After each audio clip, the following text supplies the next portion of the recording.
interaction between some flavoring chemicals and other ingredients that produce chemicals harmful to health.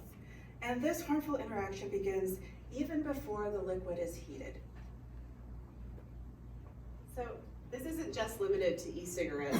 We're also dealing with a flavor problem in other products, nicotine products. That includes cigars, cigarillos, which are little cigars, and then smokeless tobacco. There have been studies that have shown that flavored cigarillos and cigars are actually more enticing to youth compared to non-flavored. And when we talk about flavors, we have to include menthol. And that's not always the case, but it should always be the case, because menthol has historically been used not only to target specific groups, that includes minorities and children, also women, but we also know that youth who smoke a menthol cigarette are more likely to actually become regular smokers. And that menthol actually makes it harder, this is some of the research I do, to actually quit smoking for people who are already regular smokers who are adults. So it's kind of a double-edged sword. When you include menthol in a nicotine product, it actually makes it easier to smoke. It makes it easier to inhale vapor into your lungs. It makes it easier, it's a little bit easier on the throat as well. And so this obviously you can see would make it easier to smoke. So some things to consider, these are just some flavors. There's over 15,000 flavors and counting, 15,500 last count, and that could even be higher.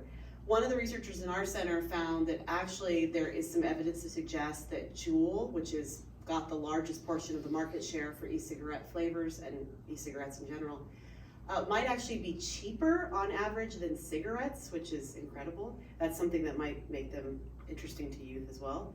And right now, as of 2019, we have data collected in February and May of this year, suggesting that 1 in 4 youth are now using e-cigarettes in the last month.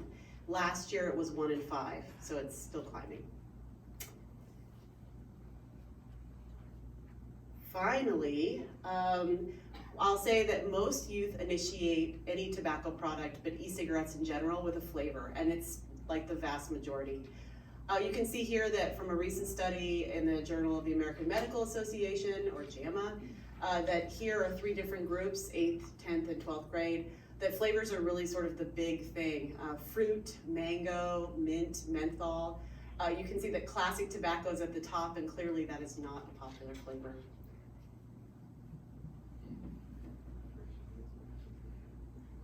When you look at it, the science implies that if flavored nicotine products were not available to purchase, we would probably see fewer children trying or using on a consistent basis flavored e-cigarettes, flavored cigarillos, flavored chewing tobacco, and menthol cigarettes. We would also have a benefit that there's evidence if flavored products were not available for purchase, we would promote quitting among adults who want to smoke, who are currently smoking and want to quit as well. So our next speaker is going to talk a little bit more about what we can do about this.